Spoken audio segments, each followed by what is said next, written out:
Hi everybody, this is Brian van Ede from vcloudvision.com, and today we're going to talk about the VMware Security Advisory 6 for 2020. What this security advisory tells us is that there is a vulnerability in the VMware DRD service, the VMware directory service, which essentially means that an attacker can gain access to your vCenter server without authenticating to it. This is because there is a faulty access control function somewhere inside the directory service. Um, First, I'll just show you guys how you can see if you're vulnerable or not. There's a couple of requirements that have to be met before you are affected. And the first one is that your vCenter server has to have been upgraded from 6.0 or 6.5 to vCenter server version 6.7 somewhere in the past. So to be clear, if you're running 7.0, you're not affected. If you're running 7.0 update 3F, you're also not affected. Or if you have done a clean install for the vCenter server on 6.7, you're also not affected. So only upgraded versions, vCenter server versions, are affected. And you can see this by going onto the vCenter server, browsing to the VMware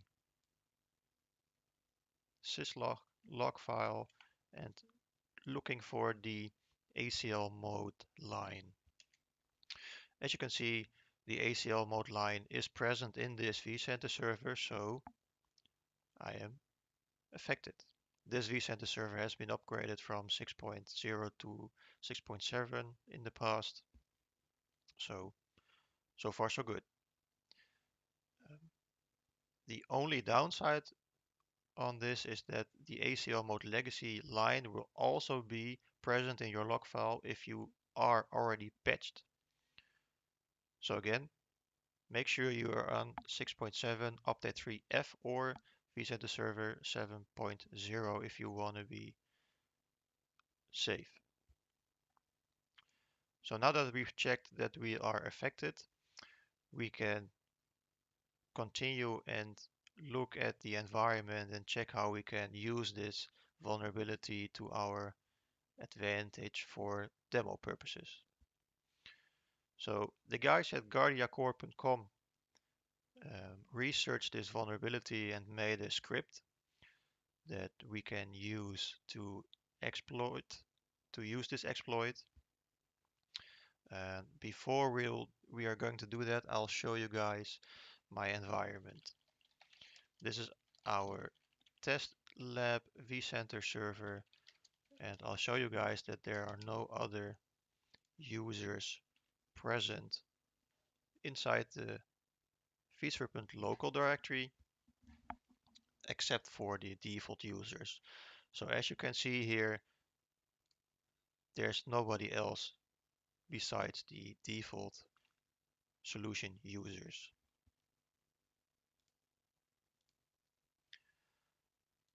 So now we can go to the exploit script. I've used my Windows subsystem for Linux to load the Python script and to execute it. And on the screen you can see the script. And the script is actually pretty easy. All what this script does is that it loads a couple of modules, an LDAP module, so that you can connect to the LDAP port 389 on the vCenter server. There's some input definement around here. Also in this section of the script, this is all very basic.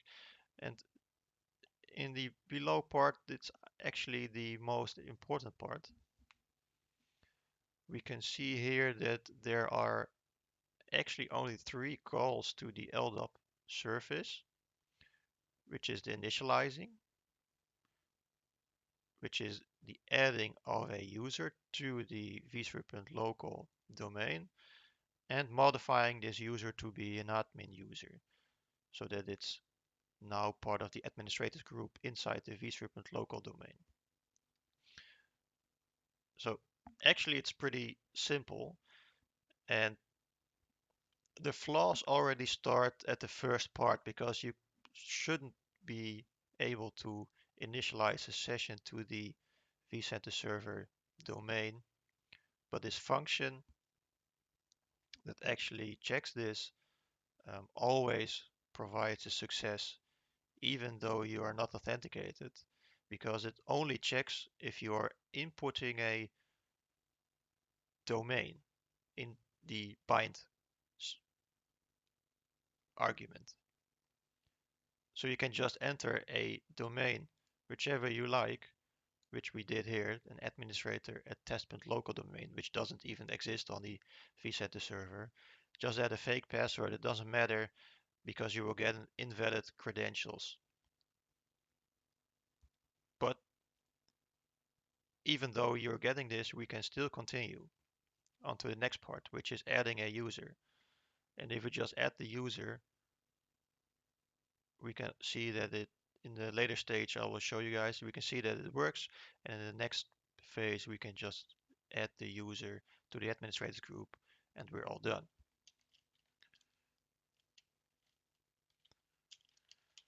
So to show you guys that the script works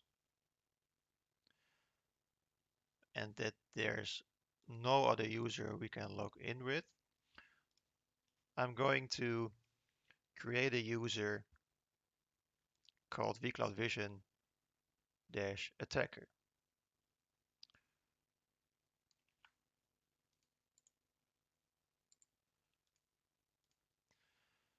So as you guys saw earlier, we don't have any other users inside the vSphere.local domain, especially not a vCloudVision-attacker user.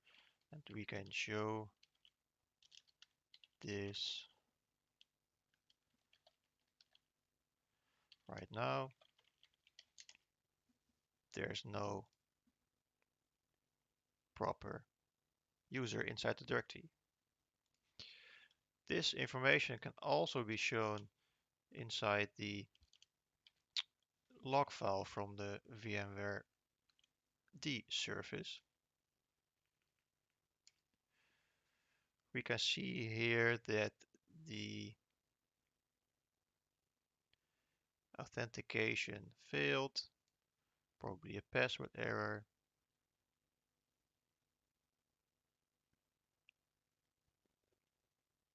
We can also see that the user isn't found in the database, so that's okay.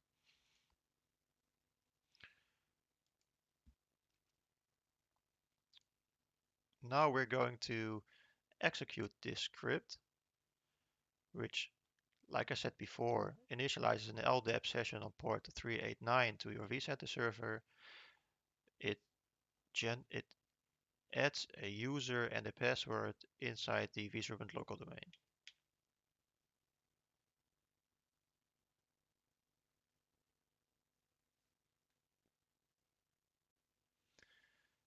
So by executing this script, we can see that we received the invalid credentials error, which is good because the checks actually doesn't do anything.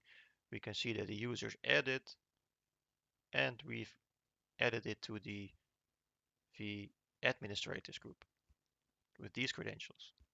So looking at the log file from the VMware DRD service, maybe we can see what's going on. So first we can see that the bind request is failed, which is something we can see in the script also. This is done by the function that passes a success even though you're not authenticated, which I mentioned before. That is the vmdir-ml bind function. It doesn't do anything but check if you are inputting a domain, even though it's not a non-existent domain, and it returns a success. So next up, we can go to the vmdir legacy access check, which is pretty much the last resort check that will authenticate you to the vCenter server environment. This check fails, as we can see here. But this is also part of the bug that's in the vulnerability, because this also wields a success every time. And this is basically because the function should have been used for internal users, internal solutions, but external attackers can also abuse this function to gain access. As we can see in the next part of the log, there's another failed legacy access check, but then there's the add entry log snippet. In this part we can see we just added the user to the vSerpent local domain, but we weren't even authenticated. How's that possible? Next up, we were also able to modify the entry, which we did by modifying the group the user is in. So the user is now in the administrators group. So only these three lines of code made it able for us to log into the vCenter server environment.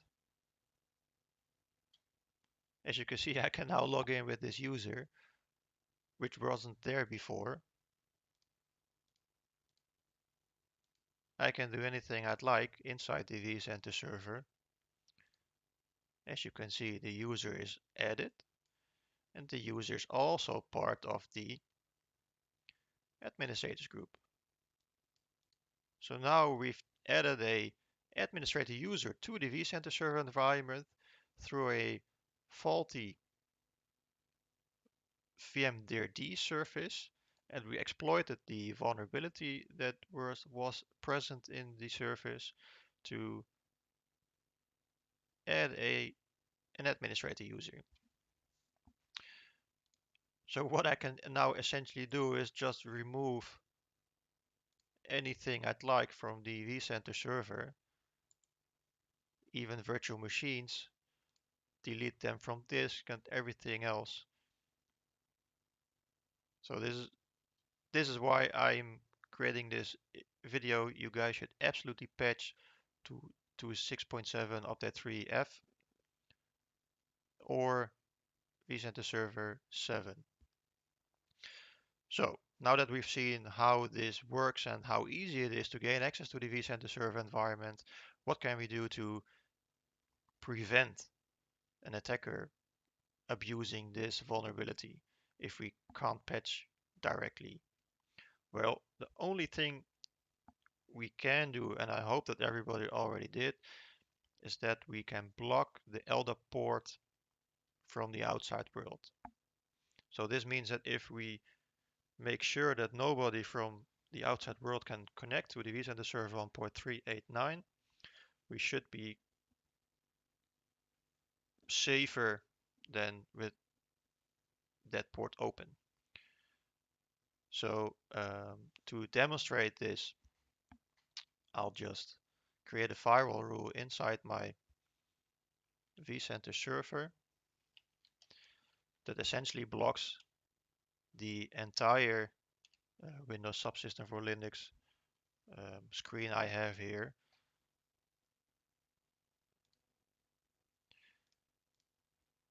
And this is actually quite easy. Just enter the IP address,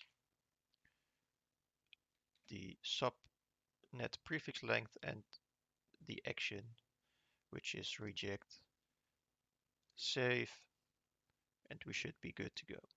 Now, when we execute this script again with another attacker, you can see that this script will run on forever and doesn't complete, which is good because we don't need this. So this was the demonstration for the VMware Security Advisory 6 for 2020. I hope everybody is patching or already patched their vCenter servers to make sure that this vulnerability cannot be abused on your environment. I didn't do the research for how this vulnerability worked. The guys at guardiacorp.com did this.